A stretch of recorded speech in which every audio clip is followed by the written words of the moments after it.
సినిమాని మీరు ఏదైనా రీమేక్ చేయాలండి, మీరు చేసింది చాలా రీమేక్స్, బట్ ప్రెసెంట్ జనరేషన్కి ట్రెండీగా చెప్పాలనుకుంటున్నాను. అవును, సో అదేమన్నా ఉందా సార్? నేను మంచి సినిమా తీయలేనప్పుడు నేను మంచి సినిమాలు చూస్తూ కూర్చుంటాను, కానీ చెడ్డ సినిమా తీయాలనే ఆలోచనకు మాత్రం వెళ్ళను.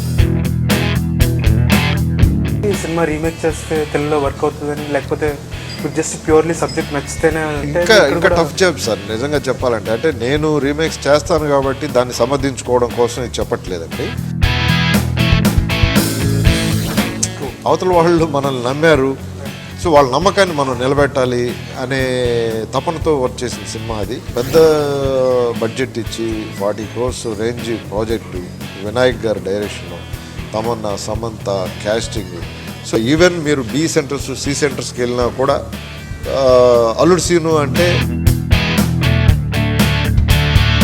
ఎవరైనా ఇన్వెస్ట్ చేస్తున్నారంటే వాళ్ళకి కొంత ప్రెషర్ ఉంటుంది. డెఫినెట్గా మనం పెట్టిన అమౌంట్ వస్తుందో లేదో, ఈ ప్రాజెక్ట్ ఎలా ఉంటుందో అన్న భయం ఉంటుంది. సో సినిమా మీద నాకున్న ప్యాషను, ఆ సబ్జెక్టు మీద నాకున్న నమ్మకం, ఇంత ఎఫర్ట్ పెట్టేదానికి ఎంత కనెక్ట్ అయ్యాను. సుస్వాగతానికి, అలాగే శుభాకాంక్షల సినిమాకి, ఆ క్లైమాక్స్లకి ఎంత కనెక్ట్ అయ్యాను, ఈ సినిమా క్లైమాక్స్కి అంతే కనెక్ట్ అయ్యాను. చాలా పెద్ద సినిమాలతో కంపేర్ చేస్తున్నారు సార్.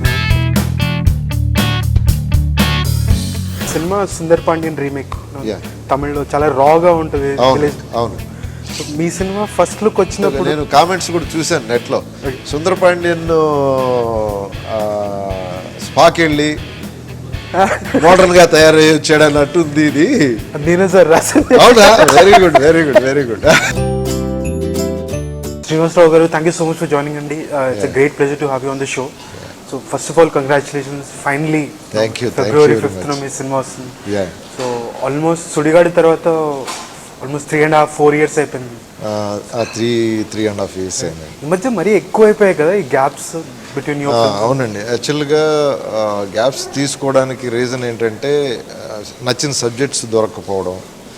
సో అలాగే ఇంతకుముందు చేసిన మిస్టేక్స్ రిపీట్ అవ్వకూడదు, కంటిన్యూస్ హిట్ సినిమాలు చేయాలి, సక్సెస్ సినిమాలే చేయాలనే ఒక ఆశ, అత్యాశ తెలీదు. సో అదే మెయిన్ రీజన్ అవుతుంది గ్యాప్స్కి. అందరికీ తెలుసు మీరు చాలా వరకు రీమేక్స్ చేశారు త్రూ అవుట్ యువర్ కెరియర్. ఇప్పుడు ఒక ఏదైనా అలాంటి సినిమా తీసుకున్నప్పుడు మీకు ఆటోమేటిక్లీ ఆ కాన్ఫిడెన్స్ వచ్చేస్తుందని, ఈ సినిమా రీమేక్ చేస్తే తెలుగులో వర్క్ అవుతుందని, లేకపోతే జస్ట్ ప్యూర్లీ సబ్జెక్ట్ నచ్చితేనే సినిమా? అంటే ఒకటి సార్, యాక్చువల్గా అది అంటే నాకు ఆ జడ్జిమెంట్ ఎలా వచ్చింది తెలియదు. న్యాచురల్గా వచ్చిన ఇదే ఉండొచ్చు, లేదు నేను వర్క్ చేసిన సినిమాల నుంచి, నేను నేర్చుకున్న పాఠాల నుంచి నాకు వచ్చిన జడ్జిమెంట్ అవ్వచ్చు.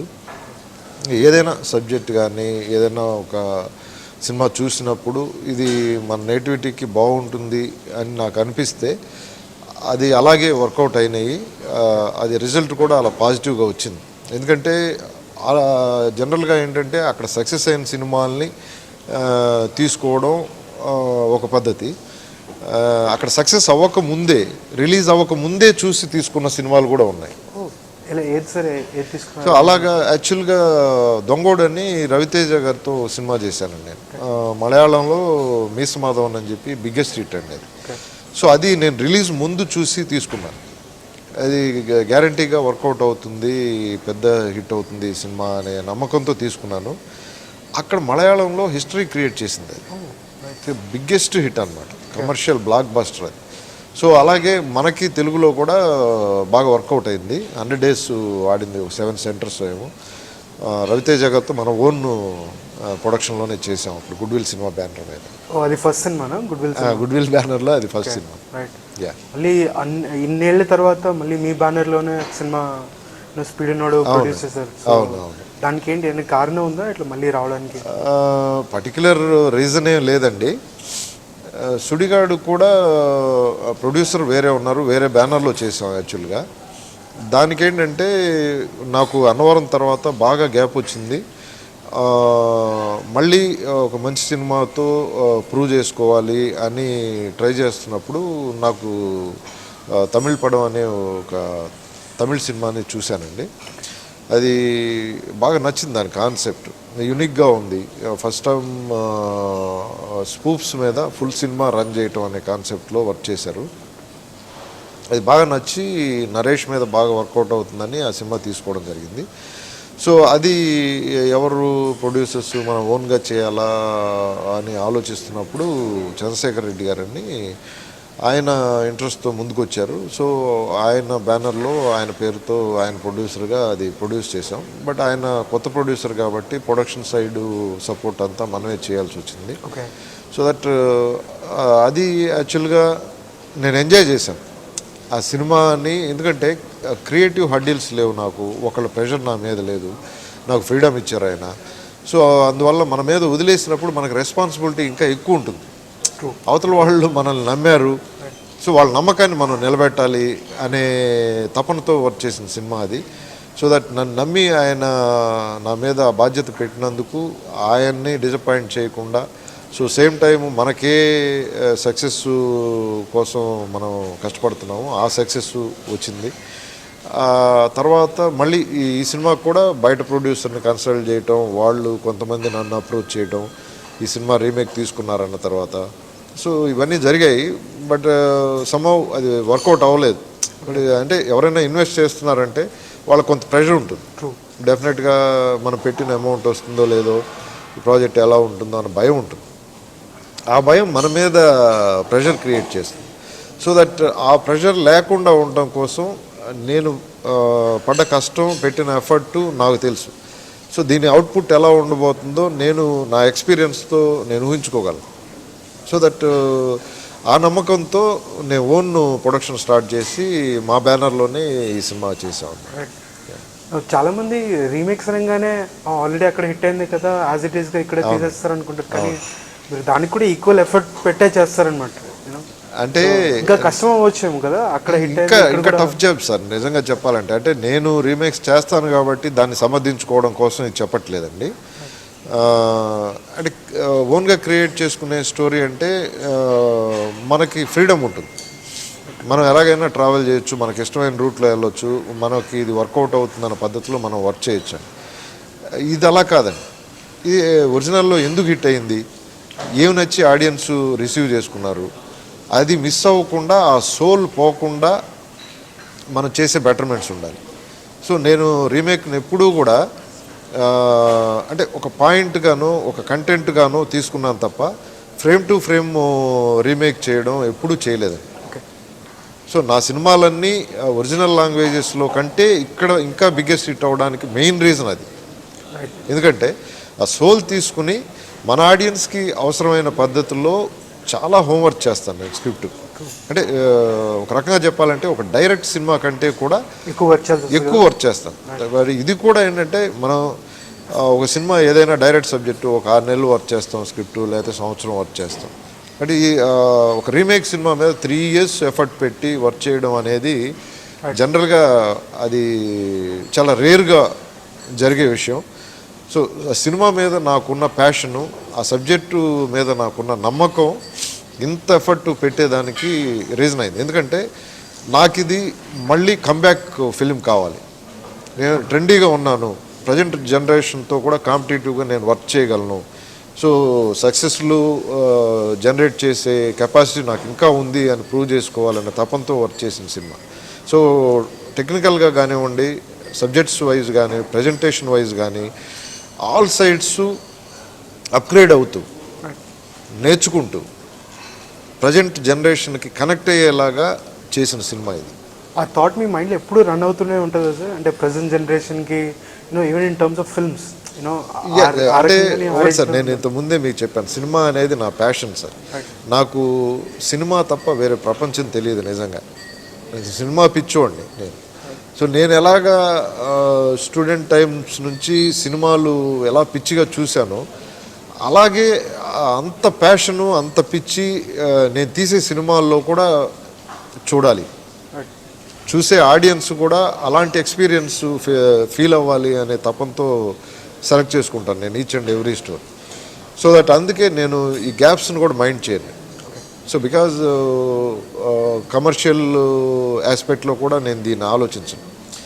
నేను ఇండస్ట్రీకి వచ్చింది మంచి సినిమాలు తీయాలన్న తపనతోటి. డబ్బు ప్రతి వాళ్ళకి బతకడానికి అవసరం, డబ్బు కూడా కావాలి కాబట్టి డబ్బు వస్తే సంతోషమే, కానీ డబ్బు కోసమే నేను సినిమా మాత్రం చేయను. ఈ లాస్ట్ 20 yearsలో మీరు సినిమా డైరెక్షన్ స్టార్ట్ దగ్గర నుంచి ఇప్పటి వరకు చాలా చేంజెస్ వచ్చాయి. ఆడియన్స్ పరంగా కూడా, సబ్జెక్ట్ పరంగాను, ఆడియన్స్ టేస్ట్ల పరంగాను, టెక్నాలజీ పరంగాను. So as a film maker మీకు చాలా ఛాలెంజింగ్ అది, అంటే ఎప్పటికప్పుడు చాలా చాలా ఛాలెంజ్ అండి. ఎందుకంటే మీరు నమ్మరు, సుడిగాడు దగ్గర నుంచి అంటే నేను అనలైజ్ చేసుకున్నాను ఎందుకు ఇంత ఇంత గ్యాప్స్ వస్తున్నాయి. సో ప్రజెంట్ జనరేషన్ కనెక్ట్ అయ్యేలా మనం సినిమాలు తీయలేకపోతే మనం అవుట్డేటెడ్ అయిపోతాం. సో ఆటోమేటిక్గా మనం ఏ ప్యాషన్తో, దేని మీద ప్యాషన్తో వచ్చామో దానికి దూరం అవ్వాల్సిన పరిస్థితి వస్తుంది. నేను మంచి సినిమా తీయలేనప్పుడు నేను మంచి సినిమాలు చూస్తూ కూర్చుంటాను, కానీ చెడ్డ సినిమా తీయాలనే ఆలోచనకు మాత్రం వెళ్ళను. సో ఏదో ఒకటి చేయాలి, టైం బీయింగ్ మనకి డబ్బులు అవసరం బతకడానికి, సో కాబట్టి ఏదో ఒక సినిమా చేసేద్దాం అనే అలాంటి సినిమా చెయ్యాలి. అలాంటి ఆలోచన వచ్చినప్పుడు నేను సినిమాకి దూరంగా ఉంటాను తప్ప ఇక్కడే ఉండి ఫోర్స్గా జనం నెత్తిన అలాంటి సినిమాలు రుద్దాలని మాత్రం అనుకో. హైపోథెటికల్ క్వశ్చన్, సుస్వాగతం లాంటి సినిమా ఇప్పుడు రిలీజ్ అయితే రెస్పాన్స్ ఎలా ఉంటుంది అనుకుంటున్నారు? అంటే పీపుల్ ఎనీ జనరేషన్ కనెక్ట్ అయ్యే స్టోరీ సార్ అది. మీరు ఈవెన్ ఇన్ ఆఫ్టర్ 100 years మీరు అలాంటి సబ్జెక్టు ట్రెండీగా చెప్పగలిగితే ఆ పాయింట్ ఇట్ సెల్ఫ్, అది ఆ సోల్ ఉంది దానిలో. సో ఏ సినిమా అయినా, ఏ కథ అయినా, మీరు మణిచిత్ర తాళాటు ఉంది, ఆల్మోస్ట్ 20-25 years తర్వాత రీమేక్ చేశారండి. అన్ని లాంగ్వేజ్తో మళ్ళీ అదొక రౌండ్ వచ్చింది. ఎంత బ్లాక్ బస్టర్ హిట్ అయింది. రజనీకాంత్ గారు లాంటి వాళ్ళు మళ్ళీ రీమేక్ అటెంప్ట్ చేసి అది పెద్ద హిట్ అయింది. సో అలాగా సబ్జెక్ట్ని ట్రెండీగా ప్రజెంట్ జనరేషన్కి కనెక్ట్ అయ్యేలాగా చెప్పగలిగితే ఎనీ టైం మంచి సబ్జెక్ట్ ఎప్పుడైనా కనెక్ట్ అవుతుంది. మీ సినిమాని మీరు ఏదైనా రీమేక్ చేయాలండి, మీరు చేసిందే చాలా రీమేక్స్, బట్ ప్రెసెంట్ జనరేషన్కి ట్రెండీగా చెప్పాలనుకుంటున్నాను. అవును, సో అదేమన్నా ఉందా sir? Any film which you would like to remake? లేదు సార్, నేను ఎప్పుడు కూడా చేసిందే చెయ్యాలి అని అంటే ఎవరికైనా బోర్ కొడుతుంది. సో ఒక్కసారి మనం ఒక ఎక్స్పీరియన్స్ ఒక ఆడియన్స్కి ఇచ్చిన తర్వాత, అది యూనిక్గా రీచ్ అయిన తర్వాత, ఈవెన్ ఆఫ్టర్ 15 years నేను ఎక్కడికన్నా వెళ్తే ఈరోజు కూడా సుస్వాగతం డైరెక్టర్ అంట. సో అంత ఇంపాక్ట్ క్రియేట్ చేసింది ఆ సినిమా ఆడియన్స్ మీద. సో అలాంటి సినిమాని మళ్ళీ రిపీట్ చేయడం అది చాలా టఫ్ జాబ్ అవుతుంది. ఇప్పుడు మనం కొన్ని ఇవి ఉంటాయండి, ల్యాండ్ మార్క్స్ ఉంటాయి. సో అవి ల్యాండ్ మార్క్స్గానే ఉండాలి, వాటిని మళ్ళీ టచ్ చేస్తే రిస్క్. ఈ సినిమాలో స్పీడ్ నోడ్లో మీరు ఫస్ట్ టైం వర్క్ చేస్తున్నారు శ్రీనివాస్తో.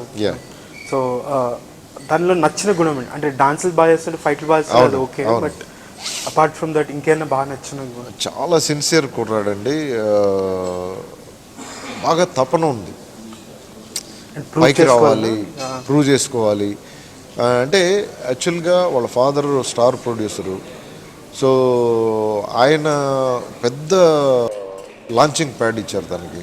సో పెద్ద బడ్జెట్ ఇచ్చి 40 crores రేంజ్ ప్రాజెక్టు, వినాయక్ గారి direction, Tamannaah, Samantha casting. So ఇంత లార్జ్ స్కేల్లో ఇంట్రడ్యూస్ చేశారు. సో పబ్లిసిటీ వైజ్ కూడా ఏంటంటే ఈవెన్ మీరు B centers C centersకి వెళ్ళినా కూడా అల్లుడు సీను అంటే గుర్తుపట్టేస్తారు. సో అలాంటి ఒక రీచ్ ఫస్ట్ సినిమాతోనే తనకు దొరికింది. సో తనకి ఇంత బ్యాక్గ్రౌండ్ ఉంది, ఇలాంటి ఒక సపోర్ట్ ఉంది అన్న ఇది ఎప్పుడూ చూపించేవాడు కదా.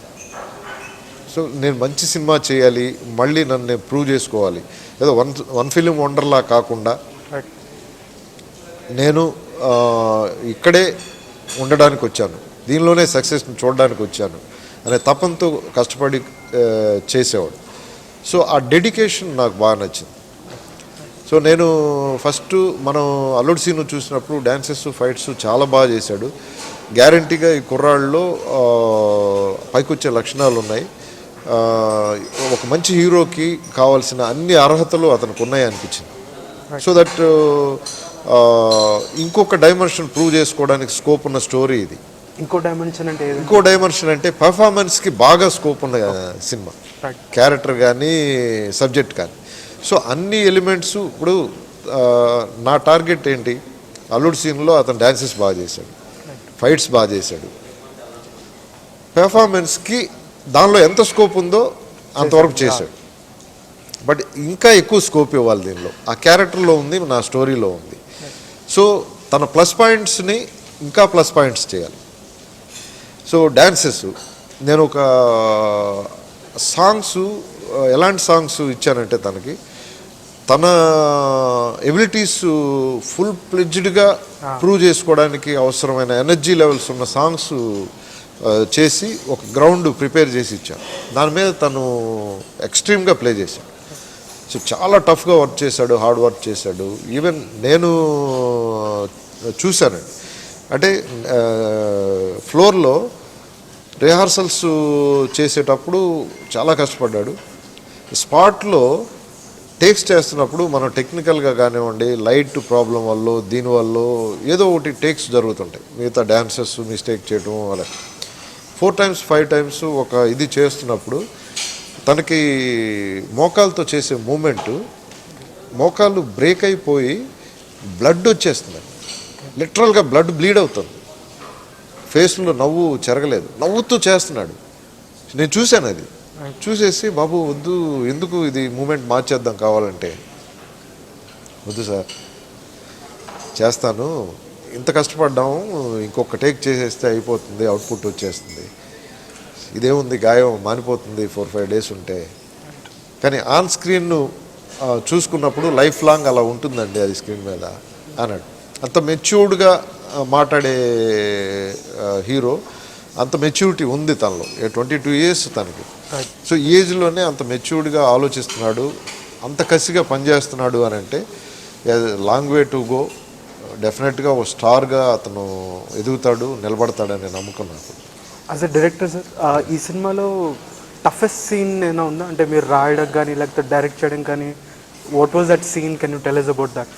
యాక్చువల్గా ఇది క్లైమాక్స్ అండి, ఎక్స్ట్రాడినరీ క్లైమాక్స్. నేను ఎంత కనెక్ట్ అయ్యానో సుస్వాగతానికి, అలాగే శుభాకాంక్షల సినిమాకి, ఆ క్లైమాక్స్లకి ఎంత కనెక్ట్ అయ్యానో ఈ సినిమా క్లైమాక్స్కి అంతే కనెక్ట్ అయ్యాను. చాలా పెద్ద సినిమాలతో కంపేర్ చేస్తున్నారు సార్ మీరు.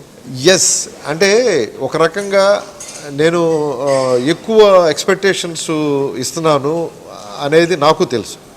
ఎందుకంటే ఇవాళ ఆడియన్స్ని మనం చీట్ చేయలేము. ఎందుకంటే అది కాన్ఫిడెన్సా ఓవర్ కాన్ఫిడెన్సా అనేది ఒక ఫ్రైడే డిసైడ్ చేసేస్తుంది. True true.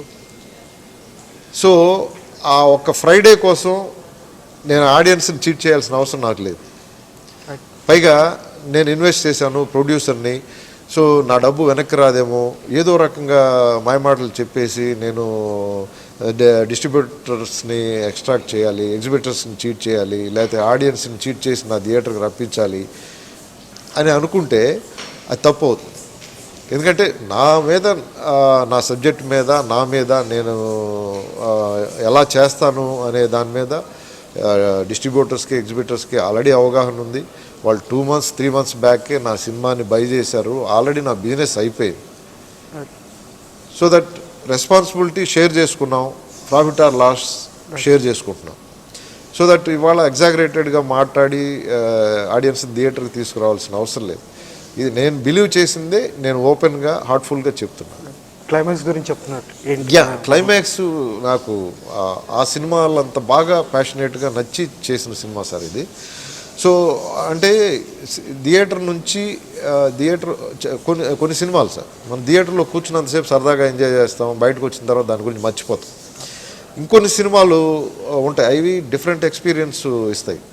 మనం కూర్చున్నంతసేపు నవ్విస్తూ ఉంటాయి, ఎంజాయ్ చేస్తాం, మళ్ళీ బయటకు వచ్చిన తర్వాత కూడా ఒక గుడ్ సినిమా చూసిన ఎక్స్పీరియన్స్ని క్యారీ చేస్తాం ఇంటి వరకు. తర్వాత కూడా వేరే ఏదైనా పని చేస్తున్నప్పుడు మనకి హాంటింగ్ ఫీల్ ఉంటుంది, దాని గురించి గుర్తొస్తూ ఉంటుంది. అలాంటి ఎక్స్పీరియన్స్ ఇచ్చే సినిమా సార్ ఇది. మీకు ఆనెస్ట్గా మాట చెప్పాలి సార్, అంటే సినిమా సుందర్ పాండ్యన్ రీమేక్ తమిళ్లో చాలా రాగా ఉంటుంది. అవును. మీ సినిమా ఫస్ట్ లుక్ వచ్చినప్పుడు అందరూ షాక్ అయ్యారు అనమాట, అదే ఎస్పెషల్లీ తమిళ ఇంకా కన్నడ వాళ్ళు, ఏంటి దీన్ని ఇంత కమర్షియల్ గా చేస్తారని. ఫీడ్బ్యాక్ మీ దగ్గర కూడా వచ్చింటది కదా? వచ్చిందండి. జనరల్గా నేను కామెంట్స్ కూడా చూశాను నెట్లో. సుందరపాండ్యన్ స్పాకి వెళ్ళి మోడర్న్ గా తయారై వచ్చాడు అన్నట్టు ఉంది ఇది. నేనే సార్ రాసింది. అవునా? Very good, very good, very good. నేను ఆ కామెంట్స్ కూడా చూశాను, చూసి నవ్వుకున్నాను. చాలా బాగా రాశారు అని. Good good good. అదే యాక్చువల్గా అలాగే ఉంటుందండి సినిమా కూడా. మీకేంటంటే సోల్ ఎక్కడ డిస్టర్బ్ అవ్వదండి. సోల్ మిస్ అవ్వకుండా నేనేదో ఫోర్స్ఫుల్గా కమర్షియల్ ఇంగ్రీడియంట్స్ ఇంజెక్ట్ చేయాలి అనే ఇంటెన్షన్తో చేసింది కాదు. సో కూర్చున్నప్పుడు ఏ ఎనర్జీ ఆడియన్స్ చేతిలో రిమోట్ కంట్రోల్ ఉండదండి సినిమా థియేటర్లో. సో దట్ ఆ నెసెసిటీ, ఆ ఫీలింగ్, అయ్యో మనం ఆ రిమోట్ చేతిలో ఉంటే బాగుండు నాకు అని ఫీల్ అయ్యే అవకాశం, అవసరం ఆడియన్కి రాకూడదు. అలా చెయ్యాలి అని అంటే అంత ఎనర్జెటిక్గాను ఈరోజు సినిమా ఉండాల్సిన నెసెసిటీ ఉంది. సో ఎంగేజ్ చేయాలి. నువ్వు 2 hours or 2.5 hours what ever the length is, ఆ కూర్చున్నంతసేపు డ్యూరేషన్ని మనం వాళ్ళకి బోర్ ఫీల్ లేకుండా, ఇవాళ ఒక టీవీలో ఒక 10 seconds యాడ్ వస్తుందంటే దానిలో ఇంత పెద్ద స్టోరీ ఉంటుంది, కాన్సెప్ట్ ఉంటుంది. సో ఆ 10 seconds వాళ్ళు అంత ఇంట్రెస్టింగ్గా చెప్పగలిగినప్పుడు మనం 2.5 hours స్టోరీని ఎంత ఇంట్రెస్టింగ్గా చెప్తే అంతసేపు కూర్చోబెట్టగలం. నేను అదే ఆలోచనతో తపన పడేవాడిని. ఒక్క షాట్ కూడా నాది వేస్ట్ పోకూడదు. సో ఆడియన్స్ ఈ షాట్ ఎందుకు వేస్ట్, ఈ సీన్ ఎందుకు వేస్ట్ అని ఫీల్ అవ్వకూడదు. అందుకే ప్రతి సీన్లోనూ ఒక కాన్సెప్ట్ ఉండాలి, ప్రతి సాంగ్లోనూ కాన్సెప్ట్ ఉండాలి, ఇంట్రెస్టింగ్గా ఉండాలి. ప్రతి ఫైట్లో కూడా కాన్సెప్ట్ ఉండాలి. Fight for fight sake, song for song sake, రాగానే మనం సిగరెట్కో లేకపోతే వాష్రూమ్కో వెళ్ళాలనే ఫీలింగ్ తెచ్చేది కాకుండా అరెస్టింగ్గా కూర్చోబెట్టాలి. అరే మనం బయటకు వెళ్తే ఇది మిస్ అయిపోతాం అనిపించేలా ఉండాలని తపంతో చేసింది సార్. సార్ మీరు కెరియర్ స్టార్ట్ చేసినప్పుడు 94లో యాజ్ అ డైరెక్టర్గా, అప్పుడు బ్యాక్ టు బ్యాక్ హిట్స్ ఇచ్చారు. అవును సార్. సో అప్పుడు శ్రీనివాసరావు గారి సినిమా అంటే అందరూ చాలా ఈగర్గా వెయిట్ చేసేవాళ్ళు. అవును అవును. కానీ ఇప్పుడు ఐ మీన్ ఆనెస్ట్లీ అంటే అంత ఎక్సైట్మెంట్ ఉండకపోవచ్చు జనాల్లో కూడా. అంటే ఎగ్జిబిటర్స్ లో అదే చెప్పాను నేను, గుడ్ విల్ ఉంది కానీ బట్ అప్పుడు ఏదో భయం వేస్తుందా ఇట్లా ఇంత మారిపోతుంది సార్. ఇప్పుడు యాక్చువల్గా మనకి వేరే బిజినెస్లు తెలుసు, మన సినిమా లేకపోయినా మనం బతకొచ్చు, అలాంటి సెక్యూరిటీసు సేఫ్టీసు ఉన్నవాళ్ళు లైట్ తీసుకోవచ్చు. ఓకే. బట్ సినిమానే ప్యాషన్ అనుకున్నప్పుడు, ఇదే కెరీర్గా తీసుకొని ఇండస్ట్రీకి వచ్చినప్పుడు దీన్ని ఎంతో డెడికేటెడ్గా చేస్తే తప్ప మనం అవుట్పుట్ ఇవ్వలేము. సో మీరు చెప్పినట్టు నేను కంటిన్యూస్ స్ట్రీక్ ఆఫ్ హిట్స్ ఇచ్చాను కెరీర్ బిగినింగ్లో. సో ఆ తర్వాత కొంచెం తడబాట్లు, అది ఓవర్ కాన్ఫిడెన్స్తో వచ్చిందా, ఎనీవే నా మిస్టేక్గానే చెప్పాలి. అంటే ప్లానింగ్లో మెచ్యూరిటీ లేక చేసిన తప్పులు కావచ్చు. సో దట్ అందుకే నేను చెప్తూ వస్తున్నాను, నాకు ఏం చేయాలో తెలుసుకోవడానికి 20-25 years పడితే ఎలా చేయాలో తెలుసుకోవడానికి 30 years పట్టింది. సో అందుకనే తప్పులు జరగకుండా ఉండటం కోసం టైం తీసుకుని 1-10 సార్లు ఆలోచించుకుని స్టెప్ వేస్తున్నాను అనమాట. ఇప్పుడు మళ్ళీ కంబ్యాక్ అవ్వాలి, మళ్ళీ అదే స్టైల్ ఆఫ్ స్ట్రీట్ హిట్స్ ఇచ్చే కెపాసిటీ నాకు ఇంకా ఉంది అనేది ప్రూవ్ చేసుకోవాలనే తపనతోనే సినిమాలు చేస్తున్నాను స్టిల్. రైట్. మీరు last couple of questions that's about 30 years ఇండస్ట్రీలో ఉన్నారు, యాజ్ అన్ అసిస్టెంట్ డైరెక్టర్, దాంతో డైరెక్టర్గా. మీ మోస్ట్ హ్యాపీయెస్ట్ మూమెంట్ ఏంటి? చాలా భయపడిన సంఘటన? So they are 2 different things. Most happiest అంటే ఇంతవరకు నా లైఫ్లో రాలేదు. ఓకే. అంటే ఇప్పటి వరకు హ్యాపీయెస్ట్ అంటే సుస్వాగతం సక్సెస్ని నేను బాగా ఎంజాయ్ చేశాను. అలాంటి సినిమా నేను చేసినందుకు, చేసే అవకాశం నాకు వచ్చినందుకు నేను ఎప్పుడూ హ్యాపీగా ఫీల్ అవుతాను. ఎందుకంటే ఎవరికైనా ఒక 15 సంవత్సరాలు 20 సంవత్సరాలు గుర్తుంచుకునే సినిమా చేసే అవకాశం రావడం గొప్ప విషయం. ఇవాళ రేపు ఏంటంటే యూజ్ అండ్ త్రో. ఏదైనా సరే ఇంతకు ముందన్నా 50 days 100 days ఇలా ఉండేది సినిమాని. ఇవాళ 1 week సినిమా అయిపోయింది. True true. సో ఈ టైమ్స్లో 1 week తర్వాత కూడా ఆ సినిమాని గుర్తుపెట్టుకునే అవకాశం చాలా తక్కువ ఉంటుంది. సో ఇలాంటి టైంలో కూడా ఇంకొద్ది రోజులు ఒక 5 సంవత్సరాలు లేదా అట్లీస్ట్ 2-3 years, నాకు సుడిగాడు సినిమా ఒక 3-4 years మైలేజ్ ఇచ్చింది. Okay right. సో అలాగే ఇంకొక మైలేజ్ ఇచ్చే సినిమా ఒక 4-5 ఏళ్ళు నన్ను గుర్తుపెట్టుకునే సినిమా అవ్వాలి ఇది అని నమ్ముతున్నా. మీ చాలా బాధ కలిగించిన సంఘటన? నాకు లైఫ్లో బాగా డిప్రెస్డ్గా అనిపించింది ప్రొఫెషనల్గా ఫీల్డ్లోకి ఎంటర్ అయిన తర్వాత టి కృష్ణ గారి డెత్ అండి. మా గురువు గారు ఆయన ఫస్ట్ ఆయన దగ్గరే వర్క్ చేశాను నేను. సో నేను కెరీర్ బిగినింగ్లోనే రేపటి పౌరులు, అలాగే వందే మాతరం, దేవాలయం ఇలాంటి సినిమాలన్నీ ఆయన దగ్గర వర్క్ చేశాను. అన్ఎక్స్పెక్టెడ్గా ఆయన క్యాన్సర్తో పోయారు. ఆ టైంలో ఏంటంటే మన ఇండస్ట్రీలో ఎవరూ లేరు మనకి, మనం ఆర్ఫన్ అయిపోయాము అనే ఇది మనం సపోర్ట్ వెతుక్కుంటూ ఇండస్ట్రీకి వచ్చాం. అలాంటప్పుడు ఒక హెల్పింగ్ హ్యాండ్ ఇచ్చి ఆయన నన్ను అసిస్టెంట్గా చేర్చుకుని, సో పైగా నేను ఆయన్ని చాలా అడ్మైరింగ్గా చూసేవాడిని. ఎందుకంటే అంత ప్యాషనేట్గా ఉండేది ఆయన వర్కింగ్ స్టైల్ కానీ ఆయన క్యారెక్టర్ కానీ. ఆయన దగ్గర నుంచి నేను చాలా నేర్చుకున్నాను. సో ఈవెన్ హ్యాబిట్స్ పరంగా కూడా సినిమాలో ఉంటూ ఎలాంటి అలవాట్లు లేకుండా, ఈవెన్ సిగరెట్టు లాంటి అలవాటు, కాఫీ టీ లాంటి అలవాటు కూడా లేదండి ఆయన. అలాంటి ఆయనకి క్యాన్సర్ రావడం, ఆయన సడన్గా పోవడం మాకు అందరికీ బాధ కలిగించిన విషయం. Right right. So this final words about Speedunnodu Srinivas గురించి చెప్పారు, వెరీ డెడికేటెడ్ యాక్టర్.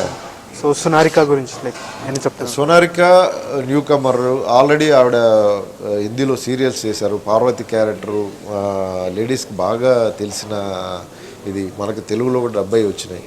సో తను ఒక మూవీ రిలీజ్ అయింది ఆల్రెడీ, జాదుగాడు. సెకండ్ ఫిలిం అవుతుంది. సో నంబర్ ఆఫ్ ఆఫర్స్ వస్తున్నాయి ఇప్పుడే తనకి. తను కూడా చాలా డెడికేటెడ్ యాక్టర్. డెఫినెట్గా అమ్మాయికి బ్రైట్ ఫ్యూచర్ ఉంది. ఈ సినిమా తర్వాత మంచి అవకాశాలు వస్తాయి. హీరోయిన్స్ కొరత ఉంది కనుక డెఫినెట్గా మంచి హీరోయిన్గా నిలబడుతుంది అనుకుంటున్నాను. తమన్నాతో ఫస్ట్ టైం వర్క్ చేశాను. So how was that experience? So Tamannaah passionate girl అండి. ఆవిడ డెడికేటెడ్ వర్కర్. ఆవిడ గురించి నేను ప్రత్యేకంగా చెప్పక్కర్లా. నేను ప్రత్యక్షంగా చూశాను ఈ సినిమాకి. సో అమ్మాయితో ఫుల్ పిక్చర్ వర్క్ చేయాలి అని ఆశ నాకు. ఈ సినిమాతో ఒక సాంగ్ మాత్రమే చేశాము. చాలా కోఆపరేటివ్, డెడికేటెడ్, ప్రొఫెషనల్గా ఉంటుంది. సో ప్రతి విషయం కేర్ తీసుకుంటుంది. సో అలాంటి ఆర్టిస్టులతో కలిసి పనిచేయడం ఎవరికైనా ఇష్టమే. సో నాకు కూడా అమ్మాయితో ఫుల్ పిక్చర్ కలిసి పనిచేయాలి, అవకాశం త్వరలోనే వస్తుందని ఎక్స్పెక్ట్ చేస్తాను. Thank you so much for joining us. It was a great pleasure talking to you. వెళ్ళే ముందు మా ఐ డ్రీమ్ వ్యూవర్స్కి మీ తరఫు నుంచి ఒకటండి, ఎవరైనా వాళ్ళ సినిమాని వాళ్ళు ప్రమోట్ చేసుకోవడం జనరల్గా జరిగే విషయమే. కాకపోతే మా సినిమాలో ఉన్న గుడ్ క్వాలిటీస్ మీకు తెలియజెప్పడం కోసం మాత్రమే ఈ ప్రయత్నం. ఇది ఒక మంచి సబ్జెక్టు, ఓ గుడ్ సినిమా చూసామనే ఎక్స్పీరియన్స్ని మీకు ఇచ్చే సినిమా ఇది. ఒక friendship, emotions, bondage, love, entertainment, music, you name it, you have all in this film. Please watch it and encourage us. Right sir, me cinema పెద్ద హిట్ అవ్వాలని కోరుకుంటాను sir. Thank you so much for joining. Thank you very much.